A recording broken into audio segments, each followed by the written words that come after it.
నమస్తే, welcome to I dream. నేను మీ విజిత. ప్రస్తుతం మనతో పాటు ఉన్నారు ఇస్కాన్ టెంపుల్ నుంచి ప్రణవానంద ప్రభుజీ. వారి ప్రవచనాల రూపంలో, వారి మాటల రూపంలో మనకు ఎన్నెన్నో మంచి విషయాలు ప్రతిసారి తెలియజేస్తూనే ఉంటారు. మనకున్న సందేహాలన్నింటినీ నివృత్తి చేస్తూనే ఉంటారు. అయితే నిజంగా భగవంతుడికి మనందరం కూడా భక్తులమే. నిజమైన భక్తుడు అంటే ఎవరు, ఎలాంటి లక్షణాలు కలిగి ఉంటారు, మనం ఆధ్యాత్మిక మార్గంలో నడవాలంటే అసలు మన ప్రయాణం ఏ విధంగా మొదలవ్వాలి, ఇలాంటి విషయాల గురించి ఈరోజు మాట్లాడబోతున్నాం. ఇప్పుడు ప్రభుజీతో మాట్లాడి మరిన్ని విషయాలని నివృత్తి చేసుకుందాం. నమస్కారం ప్రభుజీ. నమస్కారం అండి. హరే కృష్ణ ప్రభుజీ. హరే కృష్ణ ప్రభుజీ. నిజంగా భక్తుడు అంటే ఎవరు ప్రభుజీ? భగవంతుడి పట్ల పరిపూర్ణమైన నమ్మకం ఉన్నవాడు భక్తుడు. సుఖాలు వచ్చినా, దుఃఖాలు వచ్చినా, అవమానాలు వచ్చినా, పొగడతలు వచ్చినా, మన జీవితంలో ఏ సిచ్యువేషన్ వచ్చినా సరే మనం భగవంతుణ్ణి ఆశ్రయించి ఆయన పట్ల నమ్మకం ఉన్నవాడు భక్తుడు. చాలాసార్లు ఏమవుతుందంటే అండి, మనకి మంచి జరుగుతున్నప్పటి వరకు వెరీ గుడ్, మనం చాలా భగవద్భక్తులం అని అంటే, కానీ ఏదన్నా చెడు జరిగిపోయింది ఏమనుకోండి, నాకెందుకు ఇలా జరిగింది, నేను ఇంత మంచివాడిని, ఆయన ఎందుకు అలా చేయలేదు, కాబట్టి ఈయన నాకొద్దు అని అంటారు చాలా మంది. మీరు ఆశ్చర్యపోతారు. అసలు నాకు నా భక్తి జీవితంలో చాలా ఇన్స్పిరేషన్గా అనిపించింది. నేను ఇప్పుడు మనకి తెలుసు పాలస్తీన్ ఇంకా ఇజ్రాయెల్లో వార్ జరుగుతుంది, గాజా అనే ప్రదేశంలో. అయితే ఒక ఆవిడ, అసలు చాలా వీడియోస్ చూశాను ఒకదాని తర్వాత ఒకటి, అక్కడ ఉండే వాళ్ళు మొత్తం ఫ్యామిలీ నష్టం అయిపోయినా, పిల్లలు చనిపోయినా, ఏం చేసినా సరే వాళ్ళు ఇలా అంటున్నారనమాట, ఏ అల్లా నువ్వు మాకు ఇది చేసావు కానీ మేము మాత్రం నీకు స్తోత్రం చేస్తాం. వాళ్ళ లాంగ్వేజ్లో వాళ్ళు చెప్తున్నారనమాట, నువ్వు ఏం చేసినా సరే మా మంచికే చేస్తావని నాకు తెలుసు, కాబట్టి ఇంకా మేము మిమ్మల్ని పొగుడుతూనే ఉంటాము. ఆ సిచ్యువేషన్లో కూడా అసలు ఆ నమ్మకం ఎలా ఉంది అని నాకు చాలా ఇన్స్పిరేషన్గా అనిపించింది. అరే ఎంత ట్రూ డివోషన్ వాళ్ళకి ఉన్నది, ఒక నమ్మకం వాళ్ళ దేవుడి పట్ల వాళ్ళకు ఉన్నది. కానీ మనం ఎన్నిసార్లు చాలామంది చూస్తుంటాం. మొన్న నాకు ఎవరో వీడియో పంపించారు, అందులో చెప్తారు, ఒక వెంకటేశ్వర స్వామి ఫోటో ఉంటుందన్నమాట, ఒక ఆవిడ చెప్తారు, ఓయ్ నేను చెప్పింది చేస్తావా లేదా, ఇంకో దేవుడిని తీసుకొచ్చి పెట్టేయాలనా అని అంటుందన్నమాట. అయితే నేను చూసి ఆశ్చర్యపోయాను అనమాట. మనకి ఎందుకు ఇలాంటి ఫేత్, ఇలాంటి నమ్మకం ఎందుకు లేదు? ఎప్పుడైతే మనం ఎంతైతే మనకి ఇన్వెస్ట్మెంట్ చేస్తామో అంతే రిటర్న్ వస్తుంది కదండి. అలానే మన నమ్మకం, మాన అపమానాలు, ఇవి సుఖ దుఃఖాలు, ఇవన్నీ ప్రపంచంలో ఒక భాగం అండి. ఇదంతా జీవితంలో ఒక భాగం. అందుకే మన సనాతన సంస్కృతిలో ఎప్పుడు మంచే ఉంటుంది అని చెప్పారు. అందుకే ఈ ఉగాది పచ్చడి, మన నూతన సంవత్సరం ప్రారంభమైనప్పుడు షడ్రుజోపేతం కదండి, చెప్పుకున్నాం. కాబట్టి ప్రతి ఒక్కటి కొద్దిగా అది కావాలి, కొద్దిగా ఇది కావాలి. కానీ మనం ఏం చేస్తామంటే, ఎవరికైతే అచంచల విశ్వాసం ఉంటుందో భగవంతుడి పట్ల, స్వామి నువ్వేం చేసినా నా మంచే చేస్తావు అనేవాడు నిజమైన భక్తుడు. కాబట్టి ఎక్కడి నుంచైనా ఆ విశ్వాసం, ఆ శ్రద్ధ కానీ మనం నేర్చుకోగలిగితే ఇట్ ఈస్ ఎక్స్ట్రీమ్లీ వండర్ఫుల్ అనమాట. ఆ శ్రద్ధ, స్వామి నువ్వు ఏం చేసినా సరే నేను నిన్నే కొలుస్తా, అటువంటి శ్రద్ధ మన దగ్గర ఉండిందండి, మన దగ్గర ఉండింది. మన పూర్వీకులు, రాజులు, మహారాజులు, అసలు మన సంస్కృతి, సిక్కులు ఎవరైతే మనకి వాళ్ళ జీవితాన్ని త్యాగం చేసేసారు వాళ్ళ ధర్మాన్ని కాపాడుకోవడానికి. మనం చూస్తాం. అసలు ఇప్పుడు ఏంటంటే అండి, నాకు అన్నిటికంటే బాధాకరమైన విషయం ఏంటంటే, ఈ ప్రజెంట్ డే యూత్ ఉన్నారు కదా, వాళ్ళకి మన దేశ సంస్కృతి గురించి తెలియదు, మన దేశ హిస్టరీ గురించి తెలియదు, మన కల్చర్ గురించి తెలియదు, మన ఆధ్యాత్మికత గురించి తెలియదు. తెలుసుకోవాలి అనే ప్రయత్నం కూడా చేయట్లేదు. ఎవరు అసలు దేశాన్ని కాపాడాలనుకుంటుంది? అసలు మన పూర్వీకులు మనకి ఎలాంటి సంపత్తిని ఇచ్చారు? ఏవో టీవీలలో వచ్చే చెత్త ప్రోగ్రాములు చూడటము, టైం వేస్ట్ చేసేయటము. ఇప్పుడు మాకు చెప్తున్నారు, ఎవరో బిగ్ బాస్ అనేదో ప్రోగ్రామ్ వస్తుందట. జనాలందరూ అసలు ఏమొస్తుంది చెప్పండి? మన జీవితంలో ఏదైనా మార్పు కలగలిచా? మనకి లేదు. ఎవడో ఒకటి చోట వాడు డబ్బులు సంపాదించుకుంటూ వాడు చేసే చెత్త పనులన్నీ మనం చూస్తూ ఉంటే, మనం వింటూ ఉంటే, దాని తర్వాత చూస్తే పర్వాలేదు, ఆ వ్యక్తుల పట్ల అపరిమితమైన ప్రేమను పెంచుకొని, ఒకళ్ళు నాకు ఈ మధ్య ఎక్స్ప్లెయిన్ చేస్తున్నారనమాట, ఒక్కొక్కళ్ళకి ఆర్మీ అని తయారైపోయి వేరే వాళ్ళని దూషించటం, వేరే వాళ్ళని తిట్టడం. ఈ సమాజం ఇలా ఉంటే నీకు ఒక బిగ్ బాస్ అనే ఒక టైం వేస్టర్ని కావాలి, అది అయిపోగానే ఐపీఎల్ అనే ఒక టైం వేస్టర్, దాని తర్వాత నెట్ఫ్లిక్స్, అమెజాన్ ప్రైమ్, ఇవన్నీ ఎప్పుడు ఉన్నాయి. మనకి నిజంగా మేము కొన్నిసార్లు యూత్ని కలిసినప్పుడు అడుగుతామండి, అరే మన దేశ రాజకీయాల గురించి తెలుసా అని అంటే, తెలుసండి. ఎవరి దగ్గర నుంచి తెలుసుకున్నావు అని అంటే ఒక యూట్యూబర్ పేరు చెప్తారు. ఆ యూట్యూబర్ ఏమో ఎక్కడో వేరే దేశంలో కూర్చొని మన సంస్కృతిని మన రాజకీయాల్ని ఎలా ఒక వేరే దిశగా నడిపించాలో నడిపిస్తుంటారు. వాడివన్నీ వింటూ వీళ్ళు ప్రభావితం అయిపోతారు అనమాట. కానీ ఏంటి అసలు మన సంస్కృతి అంటే ఏంటి, మన ధర్మం అంటే ఏంటి, అసలు కొద్దిసం భగవంతుడు చాలా దూరం అనుకోండి, కనీసంలో కనీసం మన భారతీయత అంటే ఏంటో కూడా తెలియదండి అసలు ఇలాంటి పిల్లలకి. ఈ మధ్యలో పిల్లల్ని మర్చిపోకండి. పేరెంట్స్ ఎంతమంది దృష్టి చూపిస్తున్నారు చెప్పండి? చాలా తక్కువ మంది ప్రభుజీ.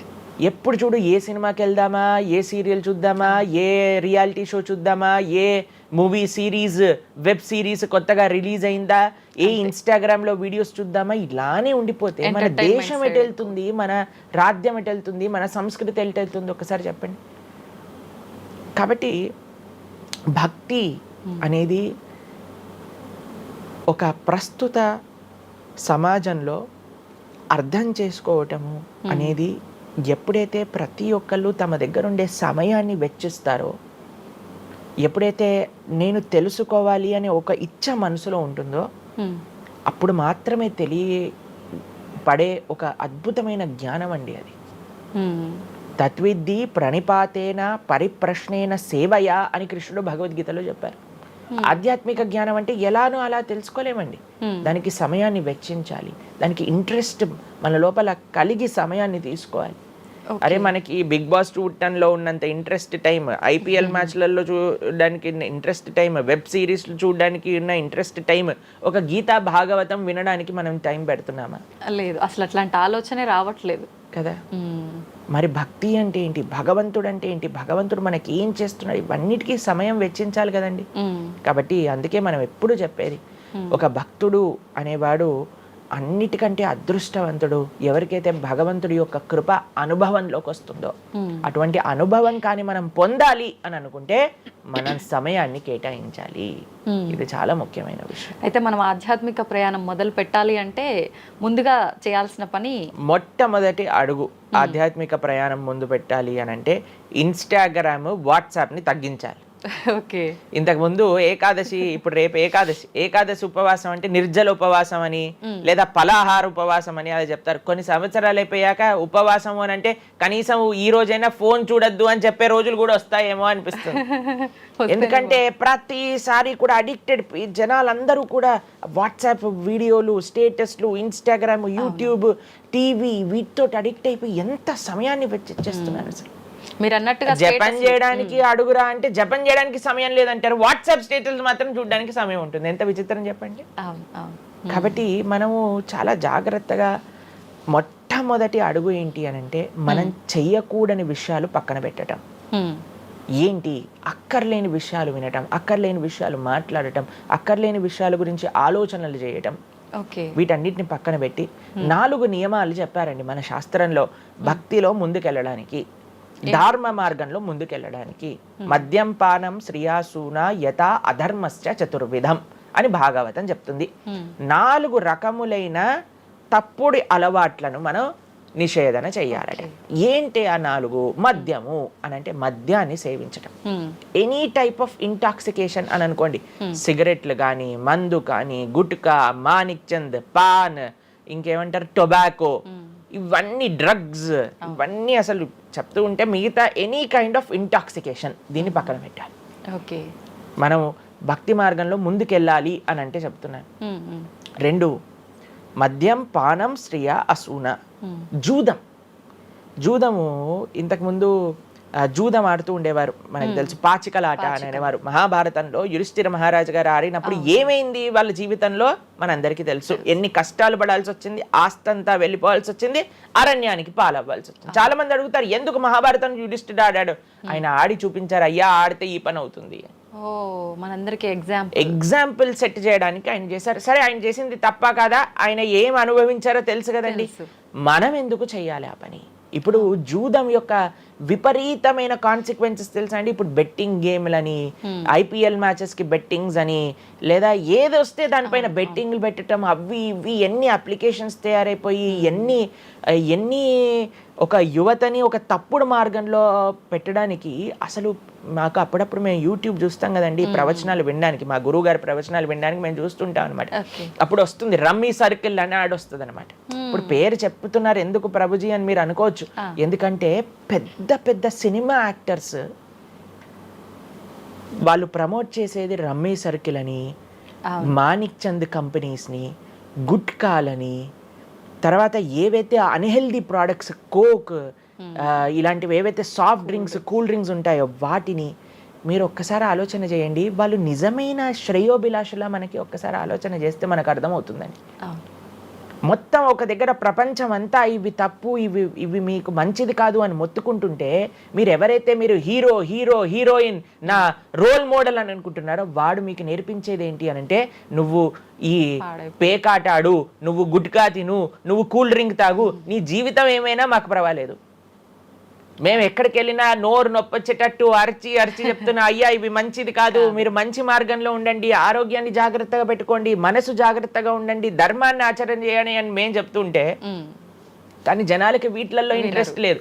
వీళ్ళకి నా రోల్ మోడల్ వాళ్ళు, నా రోల్ మోడల్ ఇది అని ప్రొద్దు నుంచి రాత్రి దాకా ఇన్స్టాగ్రామ్లో చూడటం, వాళ్ళగా మాట్లాడటం, వాళ్ళగా వస్త్రాలు వేసుకోవటం, వాళ్ళలాగా మేము కూడా వాళ్ళలాగా అవ్వాలి అని అనుకుంటే వాళ్ళు ఏం నేర్పిస్తున్నారు మీకు ఒక్కసారి ఆలోచన చేయండి. ఎంతమంది దేశంలో ఉండే యువత మొత్తం కూడా తప్పుడు మార్గంలోకి వెళ్తే మన భారతదేశ భవిష్యత్తు ఏం కావాలో ఒకసారి చెప్పండి. కాబట్టి ఫస్ట్ ఏమన్నా మనం ఇంటాక్సికేషన్, సెకండ్ గ్యాంబ్లింగ్ అని అంటారు, జూదం, ఏ ప్రకారమైన జూదమైనా సరే దాన్ని పక్కన పెట్టాలి. మూడవది మాంసాహారాన్ని సేవించడం, ప్రాణిహింస చెయ్యకూడదు, భగవద్భక్తి మార్గంలో ముందుకెళ్ళాలి, భగవంతుని తెలుసుకోవాలి అని అంటే మనం లాస్ట్ టైం దీని గురించి మాట్లాడుకున్నాం, మనం ఎక్స్ప్లెయిన్ చేసాం అనమాట క్లియర్గా ఎందుకు మనం మాంసాహారాన్ని స్వీకరించకూడదు అని. అది భౌతికంగా మనకి మంచిది కాదు, ఆరోగ్యరీత్యా మంచిది కాదు, ఎమోషనల్గా మంచిది కాదు, ఎన్వైరన్మెంటల్గా మంచిది కాదు, స్పిరిచువల్గా మనకి మంచిది కాదు అని ఈ రీజన్స్ అన్ని చెప్పాం. అయితే నిన్నటి రోజున మాకు ఆ వీడియో పంపించారనమాట. సరే ఏమున్నాయబ్బా కమెంట్స్లో అని చదువుతుంటే చాలా మంది అన్నారు, రోజు ఈ వీడియో చూడటం వల్ల మేము మాంసాహారం తినటం మానేసాము, మాకు క్లారిటీ వచ్చిందని చాలా కమెంట్స్ ఉన్నాయి. కొంతమంది ఏం రాశారు తెలుసా అండి, మరి ప్లాంట్స్కి, మరి ఆకుకూరలకి, తర్వాత మనం పండించే మొక్కలకు కూడా ప్రాణం ఉంది కదా అని. మీకు ఒక విషయం చెప్తాను, చాలా మంది ఈ ఆర్గ్యుమెంట్స్ చెప్తారండి, నాన్ వెజిటేరియన్ మానేసేయండి అని అంటే, మరి మీరు జీవహింస చేయట్లేదా, మీరు కూడా మొక్కల్ని కట్ చేస్తున్నారు కదా అని అడుగుతారు. ఇప్పుడు దానికి 2-3 విషయాలు మీకు ప్రస్తావన చేస్తాను. ఒకటి, మీరు పాలకూరని, గోంగూరని, తోటకూరని కొయ్యడానికి వెళ్ళినప్పుడు అది గట్టిగా అరుస్తూ చంపేయకు నన్ను, ఏదో ఒక రక్తం కారటం, అది ఇలా గార్లో ఎగరటం, ఇలాంటివి చేస్తుందా అండి? లేదు. ఎప్పుడైనా మీరు ఆపిల్ పండుని కొయ్యడానికి వెళ్ళినప్పుడు ఆపిల్ పండుని ఇలా అనగానే దాంట్లో నుంచి రక్తం చెట్టులో నుంచి దారాలుగా కారుతుంటుందా అండి? అదేమైనా గట్టిగా అరుస్తుందా అని కొంతమంది అంటారు, అది అరుస్తుంది మనకి వినిపించదు. మనకి ఒకసారి అర్థం చేసుకోవాలి, ఒక ప్రాణికి ఒక వెల్ డెవలప్డ్ కాన్షియస్నెస్ ఉన్న వ్యక్తికి, లేదా ఒక పర్సనాలిటీకి, లేదా ఒక ప్రాణికి, లేదా ఒక ప్లాంట్కి ఏంటి వ్యత్యాసము అనేది మనం తెలుసుకోవాలి. దాంతోపాటు ఇంకొక విషయం చెప్తాను, మరి ప్లాంట్స్ని తినచ్చు, యానిమల్స్ని తినకూడదు అని ఏంటి ప్రమాణము అనంటే, భగవంతుడు మనకి ఈ విషయాన్ని ప్రస్తావన చేశారు, స్వామి మనకి ఈ విషయాన్ని ఉపదేశం చేశారు. అయ్యా, నువ్వు కేవలం శాకాహారాన్ని మాత్రమే తినవచ్చును, సాత్విక ఆహారాన్ని మాత్రమే తినవచ్చును. ఎక్కడ చెప్పాడు భగవంతుడు? పత్రం పుష్పం ఫలం తోయం యోమే భక్త ప్రయశ్చతి. పత్రం పుష్పం ఫలం తోయం, నువ్వు ఫలములను, తర్వాత ఆకులను, నీటిని, పాలను, వీటితో సంబంధించినవి ఏవైనా సరే తయారు చేయొచ్చు, భగవంతుడికి నివేదన చేయొచ్చు, స్వీకరించవచ్చు. కాబట్టి మన శాస్త్రములు దేన్నైతే యాక్సెప్ట్ చేశాయి, ఇప్పుడు చెప్పాయనుకోండి, సరే ఈ ప్లాంట్స్లలో కూడా ప్రాణం ఉందయ్యా, ప్లాంట్స్ కూడా తినకు అని అంటే ఏం చేస్తామండి? గాలిని పీల్చుకుంటామా? సన్లైట్తో బతుకుతామా మనం ఏమన్నా ప్లాంట్స్ బతికినట్టుగా? అవును, ఏదో ఒకటి కావాలి కదా ఆహారం. కాబట్టి అన్నిటికంటే లీస్ట్ హింస, అహింస అంటే అన్నిటికంటే లీస్ట్ హింస ఎక్కడ ఉంటుందో అది కాబట్టి మనకి శాస్త్రం ఆమోదన చేసింది, నువ్వు ఈ ఏవైతే హర్బివోరస్ అని అంటారు చూడండి, ఏవైతే పశుపక్షాదులు కాకుండా ఏవైతే మొక్కలు ఉంటాయో, ఏవైతే ధాన్యం ఉంటుందో, ఏదైతే ఫలములు ఉంటుందో దాన్ని స్వీకరించు అని. తర్వాత రెండో ఆర్గ్యుమెంట్ ఏం చేస్తారో తెలుసా అండి, నాన్ వెజిటేరియన్ అనగానే మనం కానీ తినకపోతే వాటి పాపులేషన్ మొత్తం పెరిగిపోయి పెరిగిపోయి పెరిగిపోయి పెరిగిపోయి మనల్ని చంపేస్తుంది.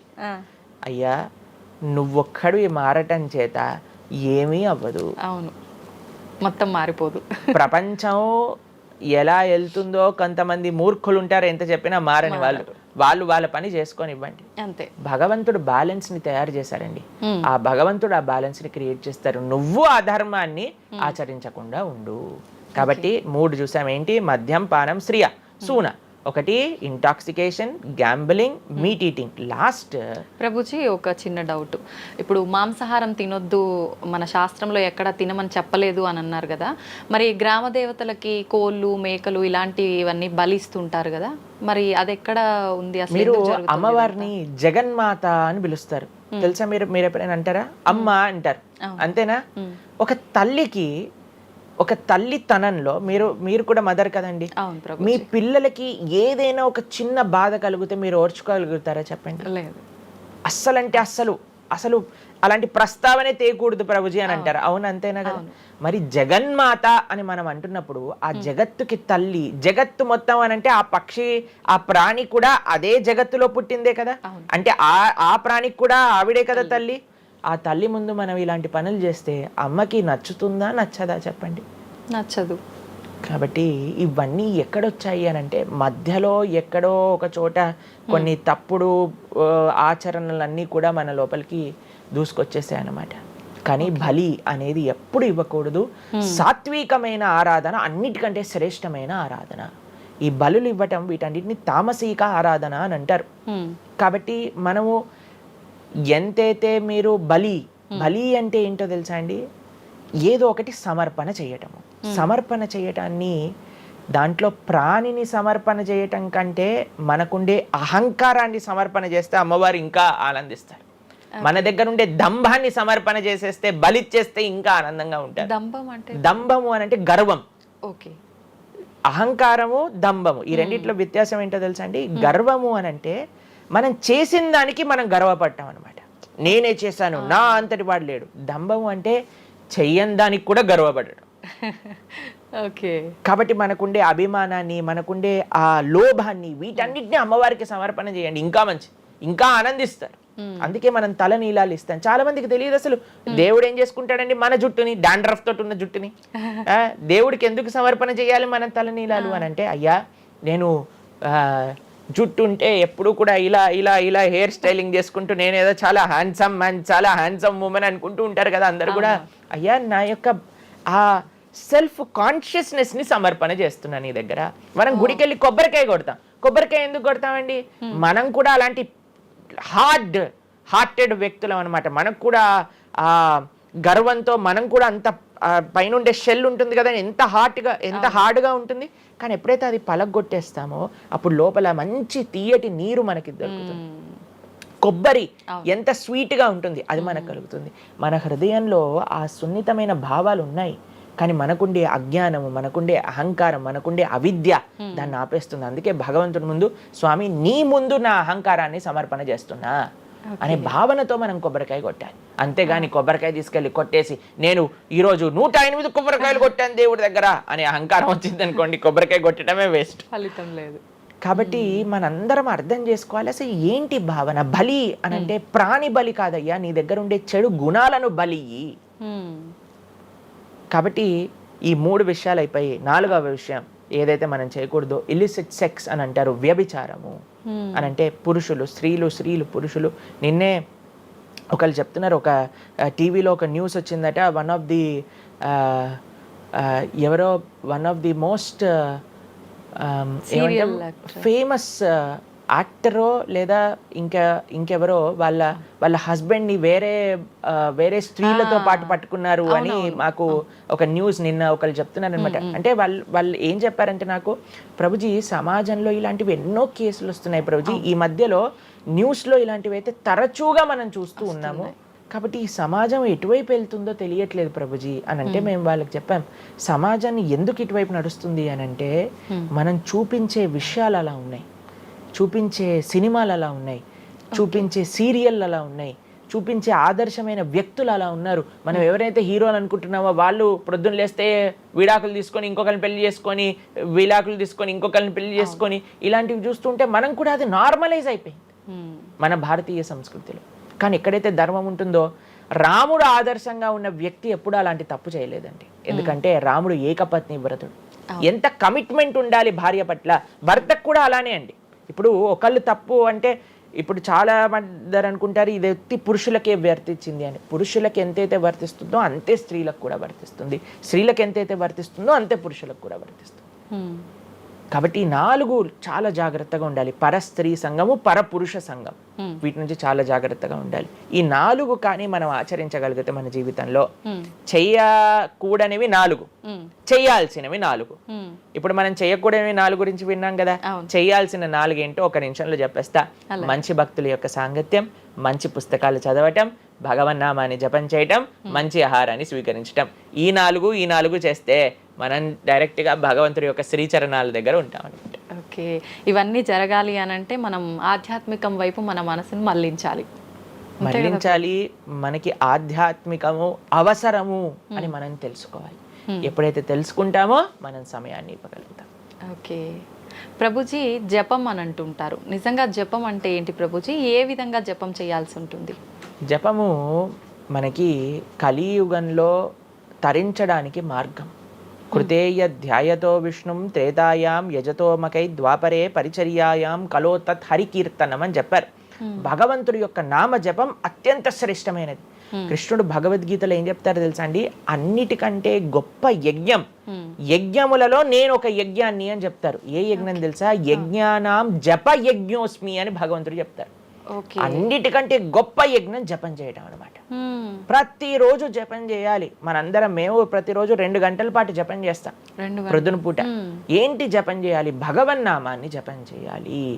భగవన్నామము అత్యంత సులభంగా మనల్ని భగవంతుడి యొక్క కృపని తెచ్చిపెడుతుంది, భగవంతుడి యొక్క రియలైజేషన్ మనకిస్తుంది అనమాట. అందుకే హరిర్నామ హరిర్నామ హరిర్నామేవ కేవలం కలోర్ నాస్తేవ నాస్తేవ నాస్తేవ గతిరన్యద అని చెప్పారు. అన్నిటికంటే శ్రేష్టమైనది ఎటువంటి రూల్స్ అండ్ రెగ్యులేషన్స్. ఇప్పుడు కొంతమంది అనుకుంటారు జపం అంటే చాలా రూల్స్ ఉండాలి, అది చేయాలి ఇది చేయాలి అని.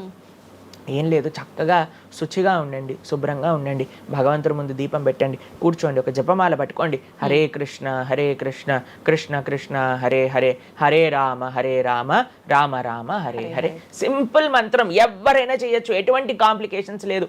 ఏ స్థితిలో ఏ అవస్థలో ఉన్న వాళ్ళైనా సరే చక్కగా జపం చేయొచ్చు. ఎటువంటి నియమాలు లేదు. ఎప్పుడైనా సరే చక్కగా భగవన్ నామానికి నియమం లేదు, మంత్రాలకి నియమాలు ఉన్నాయి, కానీ ఇది భగవన్ నామం. ఇటువంటి నామాన్ని కానీ మనం హరినామం అని అంటారు దీన్ని. ఈ హరినామాన్ని కానీ చక్కగా జపం చేయగలిగితే మనకి బ్రహ్మాండమైన ఫలితాలు, ఆ భగవంతుడి యొక్క కృప మనం ఎక్స్పీరియన్స్ చేయగలుగుతాం మన జీవితంలో. ఇప్పుడు మీరు చూడండి, నోట్లు ఎప్పుడైనా మనం లెక్క పెట్టామనుకోండి, ఎలా లెక్క పెడతారు తెలుసా? ఇలా 1 2 3 4 5 6 7 8 9 10 అని లెక్క పెడతారు, అంతేనా? ఏదైతే నోట్లు లెక్క పెట్టేటప్పుడు ఎప్పుడు మనం బయటికి లెక్క పెడతాం, ఎందుకంటే ఇది ఎప్పుడు బయటికి వెళ్ళేదే. కానీ జపం చేసినప్పుడు ఎలా లెక్క పెడతారో తెలుసా అండి? మీరు జపం చేస్తుంటే హరే కృష్ణ కృష్ణ కృష్ణ హరే హరే, హరే రామ రామ రామ హరే హరే అని లోపలికి అంటాం మాలని. నోటిని బయటికి అంటాం, జపాన్ని లోపలికి అంటాం లెక్క పెట్టేటప్పుడు. ఎందుకంటే ఇది ఎప్పుడు మనతో పాటు వచ్చేది ధనం, ఇది వెళ్ళిపోయే ధనం. కాబట్టి శాశ్వతంగా మన లోపలతో వచ్చే ధనం, జన్మాంతరాలకు కూడా మనల్ని ఉద్ధరింపజేసే ధనం ఏదన్నా ఉంటే అది భగవన్నామ జపం. నిజంగా ఎంత మంచి మాట ప్రభుజీ. అసలు ఈ లాజిక్ అర్థమే కాలేదు ఎప్పుడు మాకు. మీరు చెప్పేదాకా ఇంత లాజిక్ ఉంది అని అనిపించలే. చాలా మంచిగా చెప్పాము. ప్రతి ఒక్కళ్ళు చిన్న పిల్లల నుంచి, మా దాంట్లో మా గ్రూప్ లో మీరు చూస్తే చిన్న పిల్లల నుంచి వృద్ధుల వరకు అందరు జపం చేస్తారు. అంతెందుకండి, మీరు చూస్తారు హరే కృష్ణ భక్తులు దేశ విదేశాల నుంచి ఉన్న వాళ్ళందరూ జపమాల పట్టుకొని జపం చేసే వాళ్ళని మనం చూడట్లేదు. కాబట్టి మనకి ఎందుకు జపం రాదు? టైం వస్తుంది, టైం ఉంది.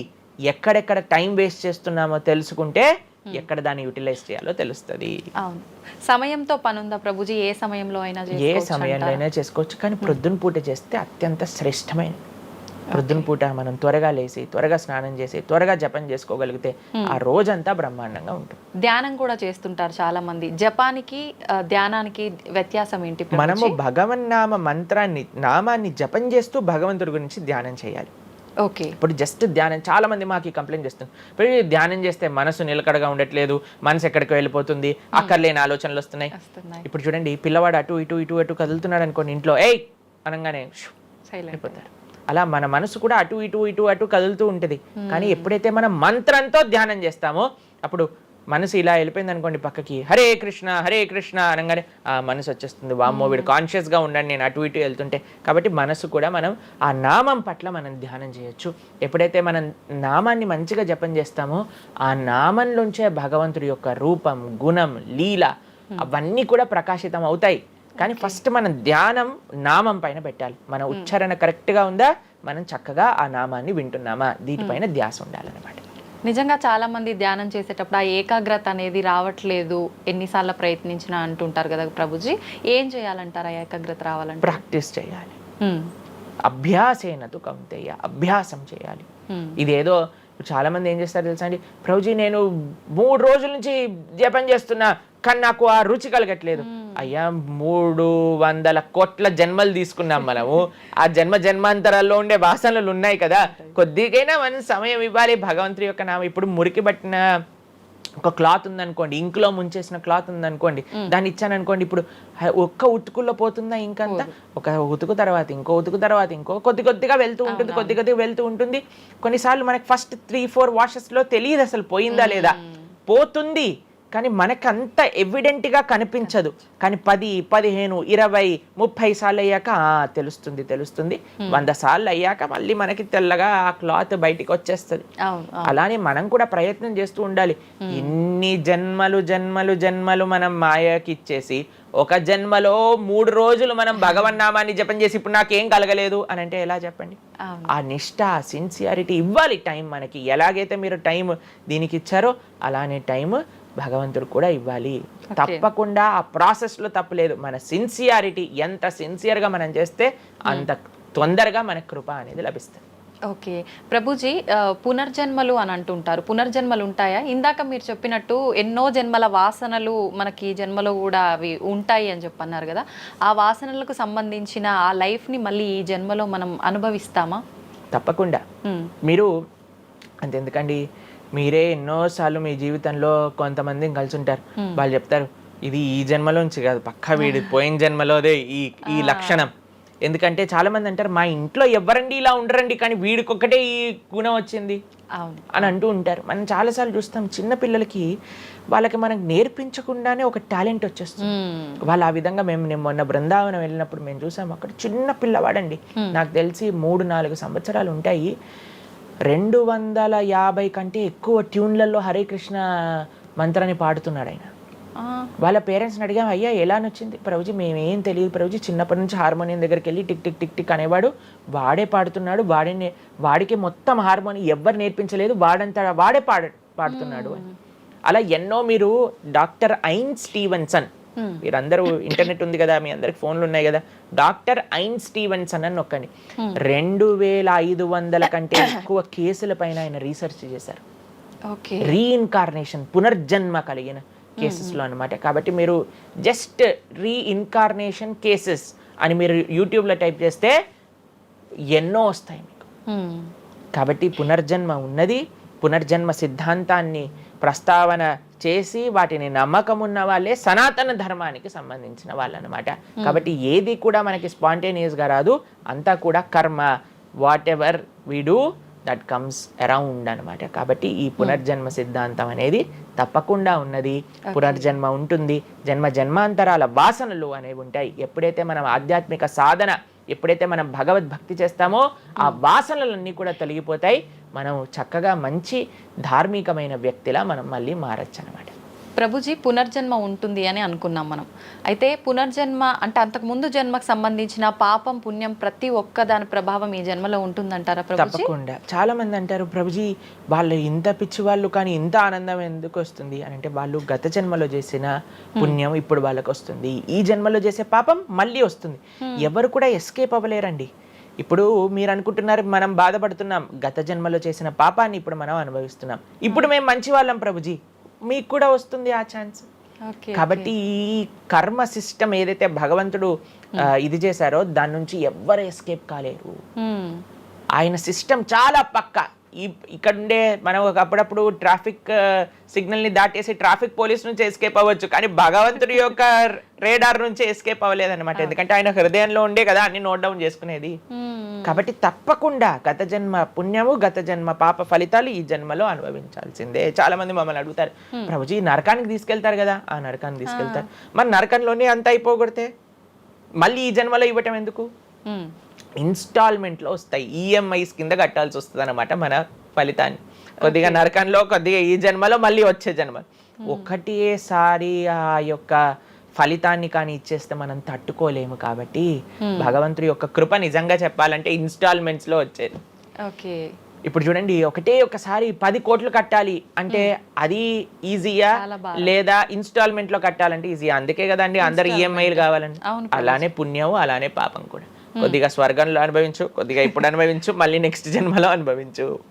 అది తప్పదు, ప్రతి ఒక్కరు అనుభవించాల్సిందే. లేకపోతే చెప్పండి, అసలు ఈ జన్మలో ఎందుకు కొంతమంది కష్టాలు అనుభవిస్తున్నారు? కొంతమందికి పుట్టుక నుంచే కష్టం వస్తుంది, కొంతమంది కొన్ని డిఫెక్ట్స్ తో పుడతారు. ఎందుకు? If god is equal to everybody, then why did god create different people differently అని అంటే భగవంతుడు తయారు చేయలే, భగవంతుడు ఇనిషియేట్ చేశారు ఆ సిస్టమ్ని. దాంట్లో మనం ఏ విధంగా చేస్తే ఆ కర్మ ద్వారా అలా మనం పుట్టవలసి వస్తుంది. కానీ మనము పాస్ట్ గురించి చింత, అయ్యో ఎన్ని పాపాలు చేశానో నాకు ఇది వస్తుంది, దీని గురించి చింత చేయకండి. అయ్యా నేను ఫ్యూచర్లో ఇది చేసి నేను ఇలా చేయబోతుంది, దాని గురించి ఇప్పుడు నీ దగ్గర సమయం ఉంటే నువ్వు ఇప్పుడు ధర్మాచరణ చెయ్యి, ఇప్పుడు భగవంతుడిని ఆశ్రయించు, ఇప్పుడు ధార్మికంగా ఉండు. భగవంతుడు దీన్ని రెండింటినీ తీసేస్తారా, ఆయన యొక్క లోకానికి మనం వెళ్ళవచ్చు. కాబట్టి భగవంతుడు అదే చెప్పారు, సర్వధర్మాన్ పరిత్యజ్య మామేకం శరణం వ్రజ అహం త్వాం సర్వ పాపేభ్యో మోక్షయిష్యామి మా శుచ. ఇది భగవంతుడు ఇచ్చిన ఒక ఆశ్వాసన భగవద్గీతలో. అన్నిటినీ వదిలిపెట్టేసాయి, అన్ని రకాల చెడు వస్తువుల్ని, అన్ని రకాల మంచి, నువ్వు నాకు శరణు వేరు, నేను నీ పాప పుణ్యాలు మొత్తం తీసేస్తాను. యద్గత్వా న నివర్ధంతే తద్ధామ పరమం మమ. భగవంతుడి దగ్గర నుంచి చేరుకున్నాం అనుకోండి, మళ్ళీ ఈ ప్రపంచంలో ఈ యొక్క కష్టాలు ఉండే ఈ నేలపైన మళ్ళీ రావాల్సిన అవసరం లేదు. స్వామితో బ్రహ్మాండంగా స్వామి యొక్క సేవలో సుఖంగా ఉండొచ్చు మనం. ఓకే. అయితే ప్రభుజీ చాలా మంది చెప్తుంటారు, అన్ని అనుభవించండి తప్పదు అన్నప్పుడు ఎందుకు భగవంతుని ఆరాధన చెయ్యాలి అని. వాళ్ళందరికీ ఇది మంచి సమాధానం ప్రభుజీ. నిజంగా చాలా మంది ఇదే అంటుంటారు, అంతే కదా, ఎంత భగవంతుని ఆరాధించినా ఈ కష్టాలు తప్పట్లేదు, అసలు లైఫ్ ఏం చేంజ్ అవ్వట్లేదు, మనశ్శాంతి లేదు, ఎందుకు అసలు ఆరాధించాలని చెప్పి అసలు భగవంతుని పూజించడం కూడా మానేస్తుంటారు. మళ్ళీ ఇప్పుడు ఆపేస్తే మళ్ళీ నెక్స్ట్ ఏంటి అని ఆలోచన చేయాలి. కాబట్టి ఇప్పుడుండే వాటితో మనం ఇది చేసామనుకోండి, ఇంత ధర్మాచరణ కూడా ఆపేశారనుకోండి, ఇంకా ఆ పుణ్య పాప ఖాతాలు అలానే పెరిగిపోతూ ఉంటాయి. కానీ చివరికి వచ్చేది ఈ ప్రపంచంలోకే కదా. కాబట్టి మనకి చెడు చేయటం పనికిరాదు, కేవలం మంచి చేయటం కూడా పనికిరాదు. భగవద్భక్తి అన్నిటికంటే టాప్ మోస్ట్. కాబట్టి మనం ధార్మికంగా ఎంత భగవద్భక్తితో ఉంటే అది మనకి అంత మంచిది.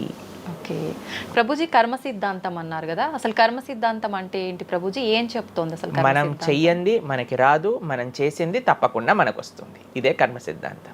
Every action has equal and opposite reaction. Okay okay. ఇలా అయితే ఈ లా ఉందో అదే కర్మ సిద్ధాంతం. అంటే నువ్వు చేసింది ఏదైనా సరే ఆ యొక్క ఫలితం నుంచి తప్పించుకోలేవు. తర్వాత ఏదైతే నువ్వు చేసావో దాని నుంచి తప్పించుకోలేవు. మంచైనా చెడైనా, మొన్న అయింది నీకు ఈ రోజు వస్తుంది, ఈ రోజు చేసిన దానికి రేపు వస్తుంది. ఇదే కర్మ సిద్ధాంతం అంటే. కాబట్టి ఎప్పుడు ఇది మన మనసులో ఉండాలి. అరే ఈ రోజు నాకు ఏదైనా బాధ ఉంటే నేను ఏదో చేశానేమో, కాబట్టి ఏదో చేశాము అయిపోయింది, ఈ రోజు ఈ కష్టం వచ్చింది, కృష్ణ నువ్వు నాకు శక్తినివ్వు ఈ కష్టాన్ని ఎదుర్కోవడానికి. ఇప్పటి నుంచి నేను ఇలానే మంచిగా ఉంటాను, ఎప్పుడూ అధర్మం వైపు వెళ్లకుండా ఉంటాను, స్వామి నువ్వే రక్ష అని ఆ ధర్మ చింతన ముందుకు తీసుకెళ్ళటం.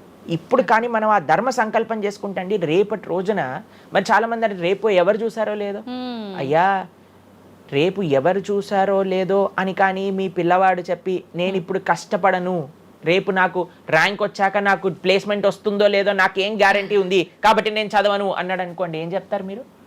నాన్న నువ్వు ప్లేస్మెంట్ గురించి బాధపడకు, ఫస్ట్ నీ కర్తవ్యం చదవటం నువ్వు చదువు, దాని తర్వాత నీకు వస్తుంది, నీ జీవితం సెటిల్ అవుతుంది, అంతే కదండి. మనం కూడా లేదు రేపు ప్రొద్దున ఎవరు చూశారు స్వర్గాన్ని నరకాన్ని కాబట్టి నేను ఇప్పుడు ధర్మాచరణ చెయ్యను అని అంటే మీ పిల్లవాళ్ళు కూడా ఎక్కడైతే చదవను అని అంటారో అలానే మనం కూడా తయారవుతాం. చాలా మంది అండి పెద్దవాళ్ళు పిల్లలకి మాత్రం మంచి నీతులు చెప్తారు, కానీ వాళ్ళ దగ్గరకు వచ్చేసరికి వాళ్ళు ఆచరించడానికి రెడీగా ఉంటారు అనమాట. కాబట్టి మీరు ఒక్క విషయాన్ని ఆలోచించండి, మీరు ఏం చెప్తున్నారో అది మీరు ఫాలో అవుతున్నారా? పెద్దలు ఫాలో అవుతేనే అది పిల్లలు ఆచరిస్తారు, లేకపోతే ఆచరించరు. పిల్లలకి స్కూల్ ఎలానో మనకి భగవంతుడి యొక్క సృష్టి చేసిన ఈ ధర్మం అలాంటి.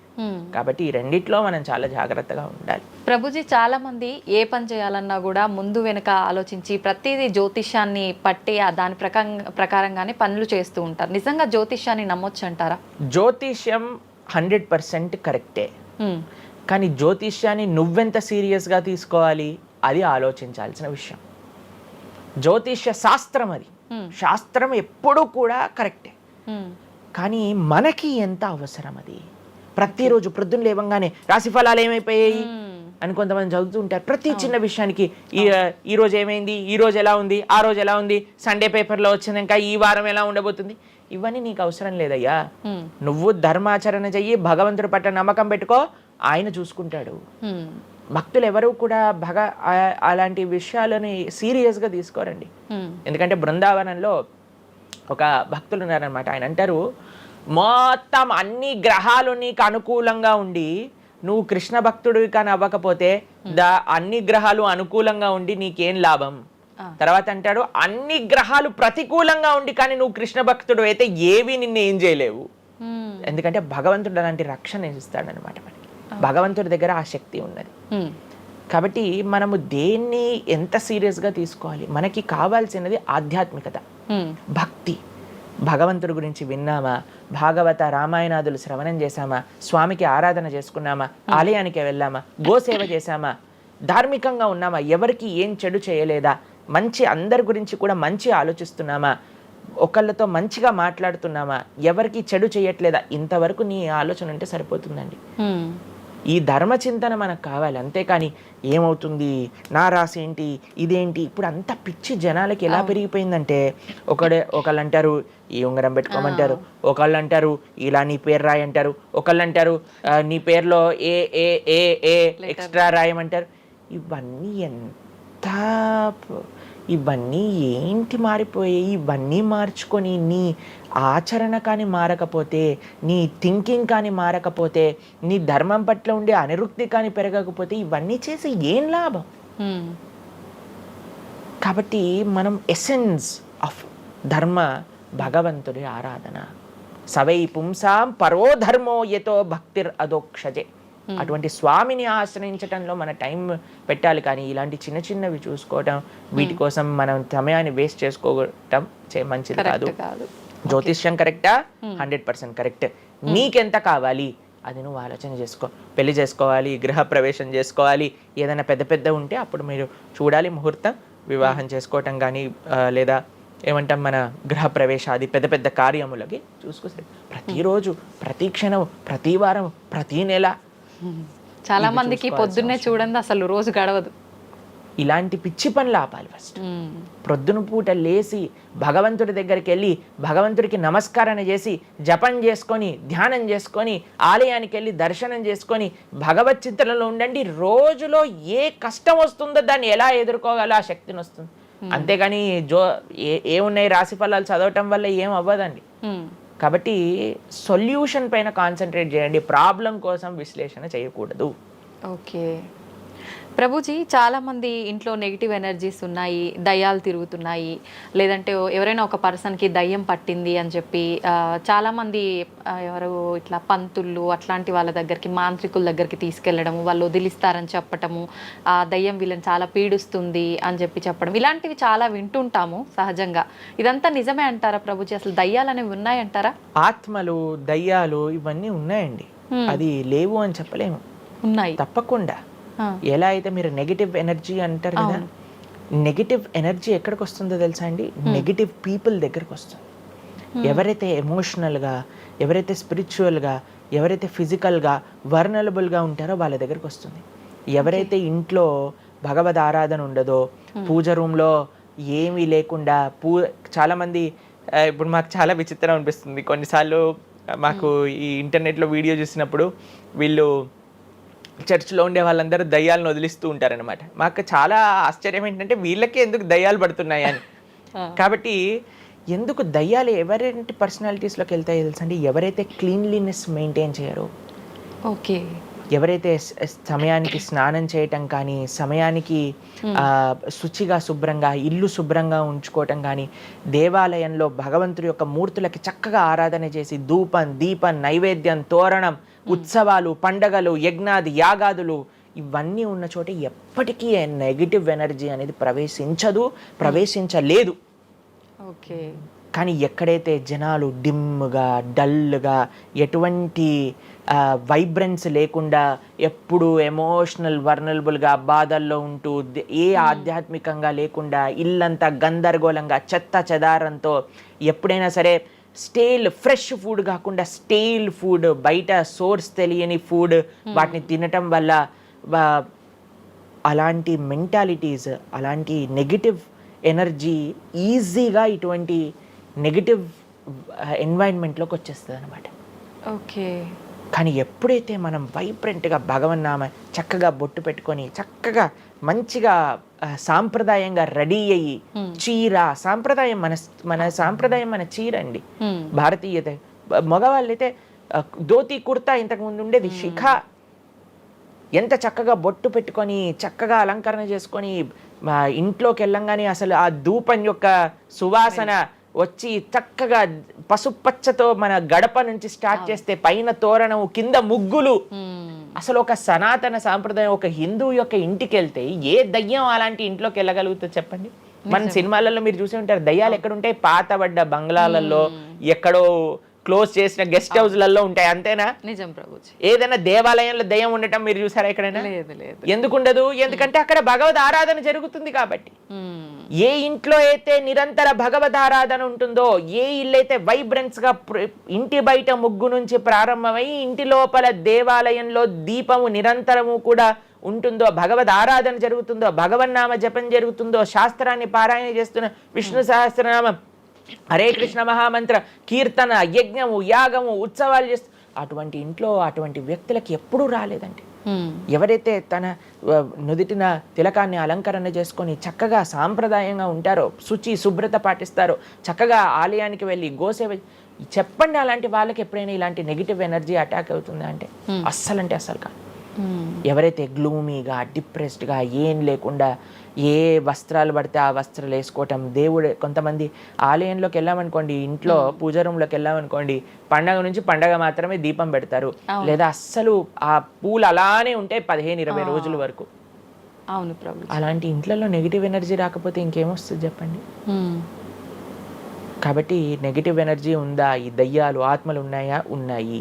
ఎవరి దగ్గరికి వెళ్తాయి? అటువంటి మెంటాలిటీ ఉన్న వాళ్ళ దగ్గరికి మాత్రమే వెళ్తాయి. ఓకే. మనం కానీ ఎప్పుడైతే మనకి రక్షణ, అందుకే మనం తులసి మాల వేసుకుంటాం. తులసి మాల ఇప్పుడు చూడండి, మేము నరసింహ కవచాన్ని ధరించామన్నమాట.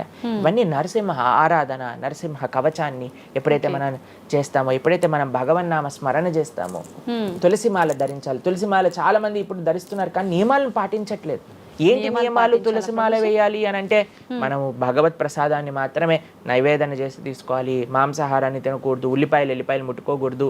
ఇవన్నీ కూడా నెగిటివ్ థింగ్స్ అన్నమాట, తామసిక రాజసీకమైన విషయాలు. కాబట్టి ఇవి చక్కగా ఇవన్నీ మానేసామనుకోండి. తులసిమాల ధరించడం అంటే ఏంటి అంటే చూపిస్తున్నాం అనమాట, మన దగ్గర ఎటువంటి తామసిక రాజసీక ప్రవృత్తులు లేవు, మేము సిద్ధ సాత్విక ప్రవృత్తిలో ఉన్నాం. దయ్యం అక్కడ నుంచి వచ్చింది కూడా యూటర్న్ తీసుకొని వెళ్ళిపోతుంది అన్నమాట ఇవి చూడంగానే. కాబట్టి అది చాలా ముఖ్యం. ఎప్పుడైతే మన ఆచరణ బాగుంటుందో, ఎప్పుడైతే మనం ధార్మికంగా ఉంటామో, ఎప్పుడైతే భగవద్భక్తులై ఉంటామో, ఏ నెగిటివ్ ఎనర్జీ మనల్ని ఏం చేయలేదు. ఓకే, మొత్తానికి ఉన్నాయి దయ్యాలు, ఉన్నాయి, జాగ్రత్త. మనం మంచిగా భక్తి పరంగా ఉండండి, ధార్మికంగా ఉండండి, చక్కగా ధర్మాచరణ చేయండి, మీకేం భయం లేదు. కానీ ఎక్కడైతే ఇవన్నీ జరగవో అక్కడ ఉంటాయి. అందుకే ఆధ్యాత్మిక మార్గంలో నడవాలి అందరం కూడా. ఎస్. కృతజ్ఞతలు ప్రభుజీ, నిజంగా చాలా మంచి మంచి విషయాలు తెలుసుకుంటున్నాం మీ ద్వారా. ఇంకా ఇంకా తెలుసుకోవాలని కోరుకుంటున్నాం. ధన్యవాదాలు ప్రభుజీ. హరే కృష్ణ. హరే హరే కృష్ణ. కృష్ణ.